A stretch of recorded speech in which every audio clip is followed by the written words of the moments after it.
Hello दोस्तों, welcome to your channel learn with Revant. यदि आप गवर्नमेंट एम्प्लॉयज़ या गवर्नमेंट ऑफिसर्स की जॉब प्रोफाइल जानना चाहते हैं, सैलरी स्ट्रक्चर जानना चाहते हैं, या फिर आप इंडियन कॉन्स्टिट्यूशन या भारत के कानून को लॉ को जानना चाहते हैं, तो प्लीज़ मेरे चैनल को सब्सक्राइब कीजिएगा, वीडियो को लाइक कीजिएगा एंड वीडियो को शेयर करना ना भूलें।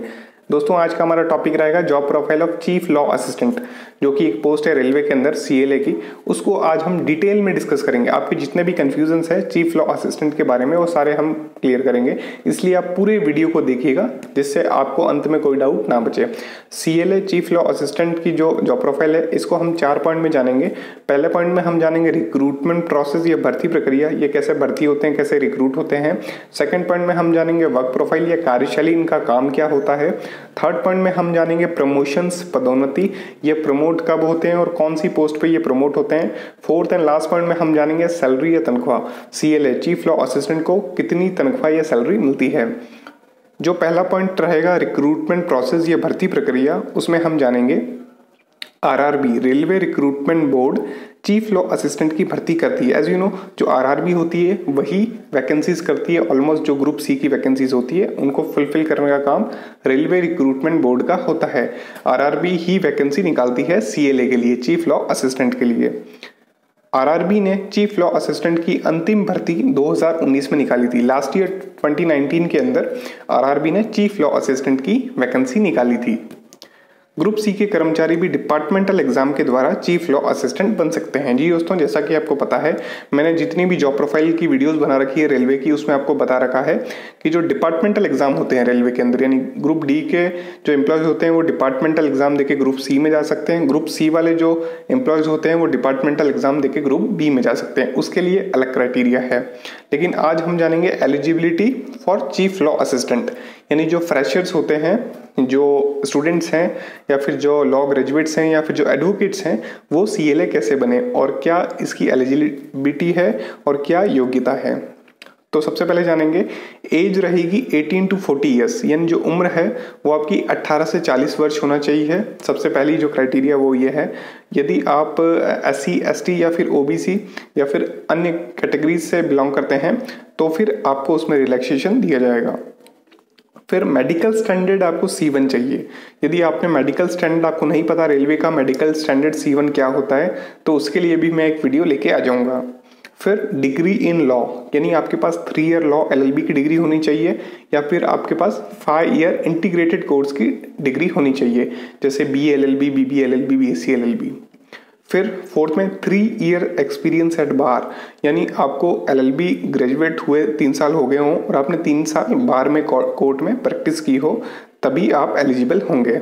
फिर लास्ट में हम जानेंगे railway employees who served 5 years in any department with degree in law, यानी कोई रेल कर्मचारी यदि रेलवे के किसी भी विभाग के अंदर कार्यरत है और उसका जो एक्सपीरियंस है वो रेलवे के अंदर 5 साल या उससे ज़्यादा हो चुका है और उसके पास लॉ की डिग्री है, तो फिर वो भी एलिजिबल है ये फॉर्म फिलअप करने के लिए। आगे जानेंगे हम exam pattern. Chief law assistant बनने के लिए 1 CBT कंप्यूटर बेस्ड टेस्ट होता है। एज यू नो कि जो कंप्यूटर बेस्ड टेस्ट होता है वो एक ही होता है। NTPC के अंदर 2 होते हैं, ग्रुप D के अंदर भी 1 CBT का टेस्ट होता है। CBT में MCQ टाइप क्वेश्चंस आते हैं। जी दोस्तों, जो CBT होता है कंप्यूटर बेस्ड टेस्ट, यानी आप जब एग्जाम देते हैं तो आपके सामने कंप्यूटर की स्क्रीन होती है, उस पर ही आपको सारे आंसर्स या MCQs होते हैं, वो उनका आंसर देना पड़ता है। MCQs मतलब मल्टीपल चॉइस क्वेश्चंस, यानी आपको एक क्वेश्चन पूछा जाएगा, उसके 4 आंसर्स होंगे, 4 ऑप्शंस होंगे और आपको एक आंसर उसमें से टिक करना है। एक गलत उत्तर के लिए 1/3 मार्क्स कटते हैं। जी दोस्तों, जो नेगेटिव मार्किंग है CLA के लिए वो 1/3 रहती है। CBT 1 टोटल 100 मार्क्स का पेपर होता है।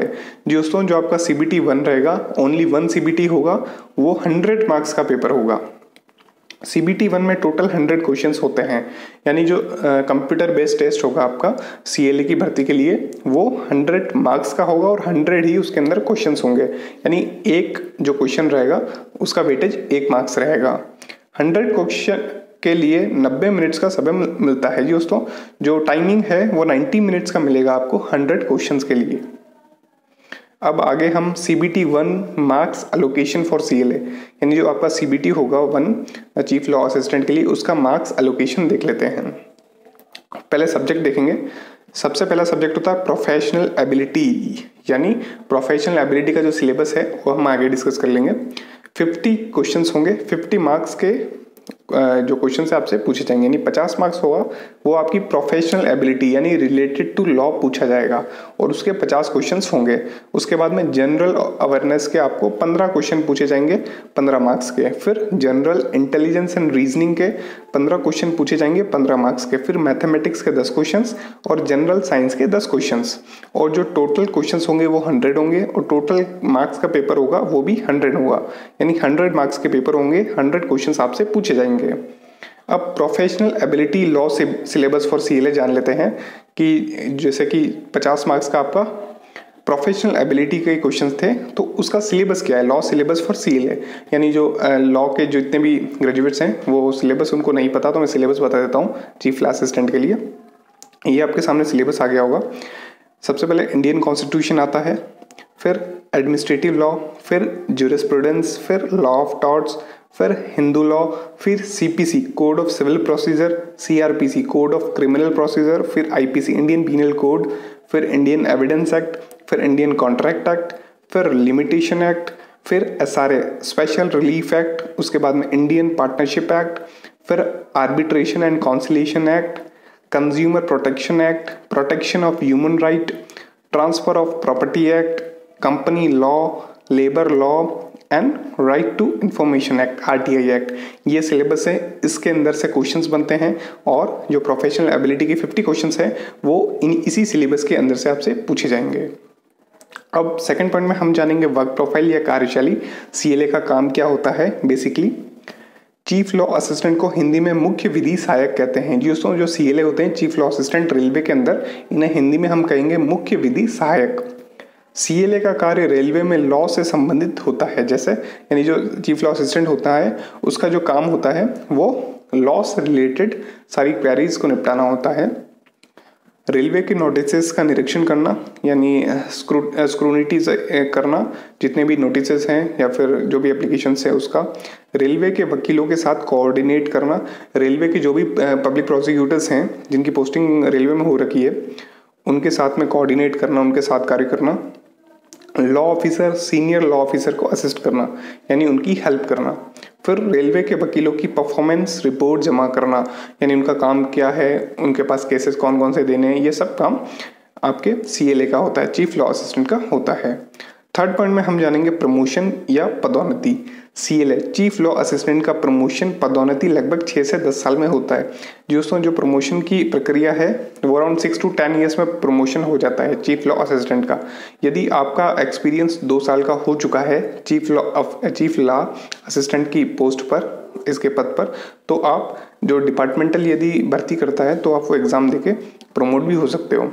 फिर आगे जानेंगे चीफ लॉ असिस्टेंट 6 से 10 साल में प्रमोट होकर लॉ ऑफिसर विधि अधिकारी बन जाता है। जी दोस्तों जो नेक्स्ट उनकी पोस्ट रहेगी प्रमोट होने के बाद में वो रहेगी लॉ ऑफिसर, रेलवे के अंदर लॉ ऑफिसर या विधि अधिकारी। यदि आपको जानना है लॉ ऑफिसर्स का काम क्या होता है, सैलरी क्या होती है, तो वो मैं आप कमेंट बॉक्स में बता दीजिएगा, मैं नेक्स्ट वीडियो उसके बारे में ले आऊँगा। फोर्थ एंड लास्ट पॉइंट में हम जानेंगे सैलरी या तनख्वाह। सभी रेल कर्मचारियों की तनख्वाह मूल वेतन पूरे देश में एक समान होती है। As you know central government के जितने भी एम्प्लॉयज़ हैं उनकी जो बेसिक पे होती है, मूल वेतन जो होता है वो बराबर होता है। रेल अधिकारियों व कर्मचारियों का वेतन अभी 7वें वेतन आयोग के अनुसार मिल रहा है, यानी जितने भी रेलवे के ऑफिसर्स हैं, एम्प्लॉयज़ हैं, उनका जो सैलरीज हैं वो 7th पे कमीशन के अकॉर्डिंग मिल रहा है। फिर मैट्रिक्स पे लेवल रहेगा 7, लेवल कौन सा रहेगा 7th, जो कि 7 CPC का है। उसके बाद में जो ग्रेड पे रहेगा वो रहेगा 4600 रुपये ग्रेड पे रहेगा, not included in 7 CPC। As you know 6 CPC के अंदर बेसिक पे प्लस ग्रेड पे हुआ करता था, लेकिन 7 CPC के अंदर ग्रेड पे को हटा दिया गया है। यदि आपको सैलरी स्ट्रक्चर नहीं पता कि गवर्नमेंट एम्प्लॉयज़ का सैलरी स्ट्रक्चर कैसे डिसाइड होता है, तो उसके लिए भी मैंने वीडियो बना रखे हैं, नीचे डिस्क्रिप्शन में आपको सारी लिंक दे दूंगा। अब सैलरी जानेंगे। मूल वेतन या बेसिक पे रहेगा 44,900 रुपीज़। जो मूल वेतन रहेगा सीएलए का, चीफ लॉ असिस्टेंट का, वो रहेगा 44,900 रुपये। फिर महंगाई भत्ता या डीए, जिसे आप डियरनेस अलाउंस कहते हैं, वो रहेगा 7,633 रुपये, 17% जो भी रेट चल रहे हैं। डीए अभी फ्रीज हो चुका है, इसलिए डीए नहीं बढ़ेगा, वरना डीए साल में 2 बार बढ़ता है। फिर टीपीटीए ट्रांसपोर्ट अलाउंस मिलेगा, ये यदि वेरी कर सकता है टीपीटीए आप कौन सी सिटीज़ में रह रहा है, और यदि टीपीटीए आपको नहीं पता कौन सी सिटी में कितना मिलता है तो आप नीचे डिस्क्रिप्शन में मैं उसकी लिंक दे दूंगा, वहाँ पे जाके आप देख सकते हैं। तो टीपीटीए यूजुअली मिलता है 4212 रुपये, 4212, 4212। फिर एचआरए हाउस रेंट अलाउंस, मकान किराया भत्ता मिलता है। यदि आपने गवर्नमेंट क्वार्टर नहीं ले रखा, सरकारी आवास नहीं ले रखा, तो उस केस में आप एचआरए क्लेम कर सकते हैं। एचआरए हमने एग्जांपल लिया है 16% का, बाकी ये भी आपकी सिटी पे डिपेंड करता है कि आप कौन सी सिटी में रह रहे हैं, उसके अकॉर्डिंग आपको एचआरए हाउस रेंट अलाउंस मिलेगा।